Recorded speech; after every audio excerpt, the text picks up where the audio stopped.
Hi guys! ఈ వీడియోలో list in Python కోసం డిస్కస్ చేద్దాం. ఇది చాలా ఇంపార్టెంట్ కాన్సెప్ట్ మాట. And it is one of the most commonly used data structures in Python.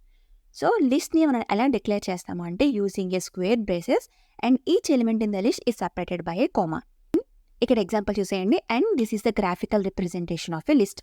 So every ఎలిమెంట్‌కి ఒక ఇండెక్స్ ఉంటుంది లిస్ట్‌లో and the index is starting from 0. Okay. And లిస్ట్‌కి సమ్ ఫ్యూచర్స్ కూడా ఉన్నాయి. అవి కూడా ఏంటో చూద్దాం. సో ఫస్ట్‌ది list is an heterogeneous element. అంటే లిస్ట్‌లో మనం అన్ని డిఫరెంట్ టైప్ ఆఫ్ డేటా టైప్స్‌ని డిక్లేర్ చేసుకోవచ్చు.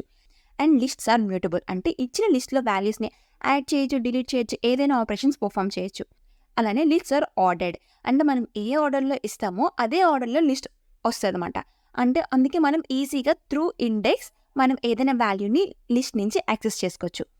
అలానే లిస్ట్ అలౌస్ డూప్లికేట్స్. అంటే లిస్ట్‌లో మనం డూప్లికేట్ వాల్యూస్ కూడా ఇవ్వచ్చు. లైక్ 1, 1, 2, 2, 3, 3 సంథింగ్ ఇలా. అలానే సబ్స్క్రైబ్